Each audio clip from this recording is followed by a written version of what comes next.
మహాకుంభమేళ 144 ఏళ్లకొకసారి జరిగేది. ప్రయాగ్రాజ్, హరిద్వార్, ఉజ్జయిని, నాసిక్లలో ఈ ఏడాది జనవరి 13 నుంచి ఫిబ్రవరి 26వ తేదీ వరకు మహాకుంభమేళా జరగనుంది.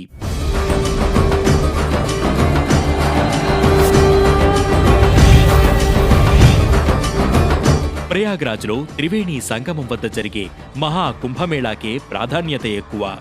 దాదాపు 123 దేశాల నుంచి 40 కోట్ల మంది భక్తులు ఈ మహాకుంభమేళాకు వస్తారని అంచనా. మరి అసలు కుంభమేళా ఎప్పుడు మొదలైంది?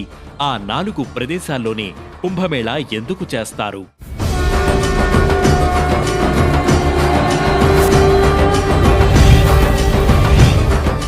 భారతదేశాన్ని సందర్శించిన చైనా యాత్రికుడు హుయాన్ సాంగ్ రచనల ప్రకారం 629 నుంచి 645 మధ్య హర్షవర్ధనుడి కాలంలో కుంభమేళా జరిగింది. హర్షవర్ధనుడు, శంకరాచార్యుల వారి కాలంలో కుంభమేళా జరిగినట్లు చారిత్రక ఆధారాలు లభించాయని హిస్టోరియన్స్ చెబుతుంటారు. శంకరాచార్యుల వారు ఖగోళ పరిస్థితులను అనుసరించి కుంభమేళా నిర్వహించారట. 12 ఏళ్లకొకసారి నక్షత్రాల కలయిక జరుగుతుంది. అలా నక్షత్ర కలయిక జరిగిన సమయంలోనే శంకరాచార్యుల వారు కుంభమేళా నిర్వహించారని చరిత్ర చెబుతోంది. అయితే ఈ కుంభమేళా అంతకంటే ప్రాచీనమైనదిగా తెలుస్తోంది.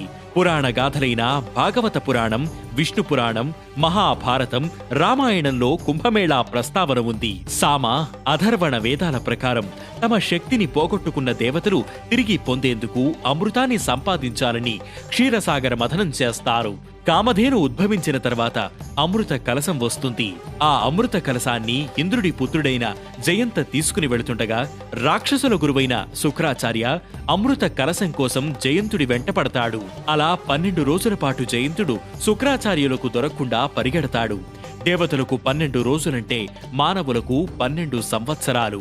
ఆ కాలంలో జయంత 4 ప్రాంతాలలో ఆ అమృత కలశాన్ని కింద పెడతాడు. ఈ క్రమంలో ఆ కలశంలోని అమృతం కొంత ఆ ప్రదేశాల్లో పడిందని అవి హరిద్వార్, ప్రయాగ్రాజ్, నాసిక్, ఉజ్జయినిగా పండితులు చెబుతుంటారు. ఆ సమయంలో సూర్య చంద్రులతో పాటు మిగతా గ్రహాలన్నీ ఒక కక్షలోకి వస్తాయి. ఈ విశిష్టత నేపథ్యంలో నాటి నుంచి 12 సంవత్సరాలకొకసారి కుంభమేళా నిర్వహించడం ఆనవాయితీగా వస్తోంది. 12 సంవత్సరాలకొకసారి చేసే పూర్ణ కుంభమేళా 12 సార్లు జరిగాక అంటే 144 ఏళ్లకొకసారి మహా కుంభమేళా జరుగుతుంది. జ్యోతిష్య శాస్త్రం ప్రకారం గురుగ్రహం 12 సంవత్సరాల్లో 12 రాసుల చుట్టూ తిరుగుతుంది.